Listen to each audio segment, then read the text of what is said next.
Makanya bansos itu digunakan untuk itu. Wah. Kita langsung saja. Boleh. Tanggapannya soal hasil sebentar ke Aram. Jadi sejak di Prabowo tanda kutip menang ya, itu konstruksi sosial sudah mulai dibangun. Jadi begitu hari pertama dibangun, mengumpulkan orang, terus selebrasi. Saya bilang ini teori-teori komunikasi konstruksi sosial dia pakai ini, nggak tahu siapa arsiteknya di belakang gitu. Iya. Padahal ini belum dihitung, padahal belum terkumpul. Nah, kemudian dengan segala sesuatu yang direkayasa bahwa ya saya sebagai orang komunikasi melihat seperti itu. Jadi cukup piawai ya. Saya tidak tahu siapa di belakang layar Prabowo yang cukup piawai membentuk opini publik seperti ini. Jadi setelah saya tahu gitu, saya udah tahu bahwa hasilnya akan seperti ini gitu. Dan saya menganggap apa yang dikatakan konstruksi sosial ya, Lutman, bahwa sesuatu dirancang sejak awal, realitas sosial itu disusun demi peristiwa itu sehingga terbentuk opini. Dan kita aja lihat ya, hari pertama mungkin Pak Ramli juga sok melihat seperti itu kan. Kenapa suara jomplang seperti ini gitu kan. Mestinya kan dia harus suara itu harus bersaing ya, mulai dari 2, 3, 5, 10, 15 baru nyalip. Ini tidak, langsung jomplang. Jadi saya kira yang menang ini adalah tim sukses di belakang layar gitu. Karena Prabowo dan Gibran itu adalah boneka yang diatur dari belakang sehingga opini seperti itu. Dan saya rasakan juga sebagai orang kampus dan menikmati pertarungan yang hebat ya di antara tiga jagoan ini, bahwa paling suaranya akan berimbang. Kalau perlu terjadi 2 putaran, dan itu tidak terjadi. Jadi saya melihat, ya saya belajarin tentang teori-teori konstruksi sosial sudah hampir 30 tahun, saya melihat seperti itu. Jadi kalau ada sesuatu yang mau dimenangkan, yang powerful itu tentu media yang diarahi dulu. Ya apalagi sekarang dengan social engagement ya, menyebar.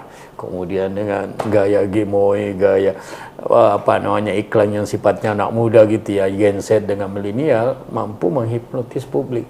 Sehingga perang di darat itu harus dengan rapi sehingga menyusung opini publik itu mendempet seperti itu.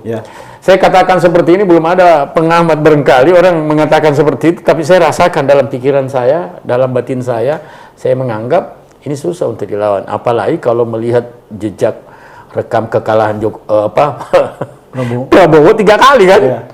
Waktu pasangan Mega dengan Prabowo, terus 2 kali dengan Jokowi kalah. Jadi tentu cara-cara yang dilakukan Jokowi untuk menang di 2 periode itu dia akan gunakan sebagai strategi. Di ujung menyatu.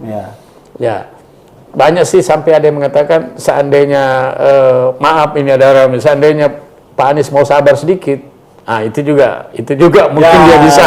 Tapi nggak apa-apa, ini sudah terjadi. Tapi saya yang cukup menggembirakan di demokrasi dilakukan di Pilpres ini, ada aura demokrasi yang muncul, bahwa ada perlawanan.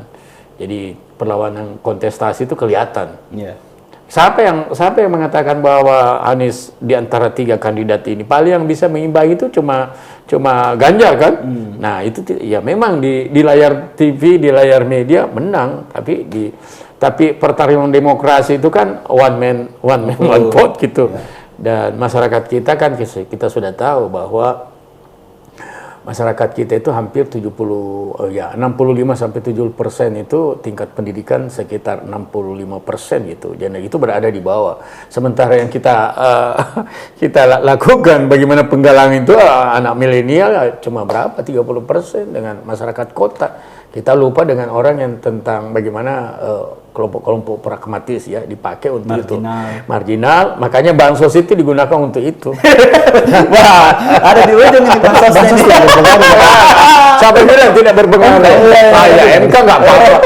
Jadi saya ingin katakan di tempat ini, jadi siapapun yang nonton di Tribun Timur News ini ya, ini sebenarnya konstruksi sosial sudah dibangun, Pak. Jadi nggak usah terlalu ngotot gitu. Bahwa bagaimana bisa memenangkan itu, saya kira itu adalah cara orang. Karena namanya ini panggung politik. Ini bukan panggung akademik, Pak. Bukan panggung ilmiah. ini panggung politik. Jadi cara-cara yang sifatnya menikung ke kanan, menikung ke kiri itu hal biasa. Nah, cuma barangkali ya itu pelajaran buat Anies dan Ganjar juga. Ya kita harus tahu bahwa politik itu tidak selamanya abadi dalam memenangkan pertandingan. Dan siapa yang bisa sangka bahwa Pak Ibu Mega pisah dengan Jokowi. Iya. Di ujungnya, waduh. Download Tribun X sekarang. Menghadirkan lokal menjadi Indonesia.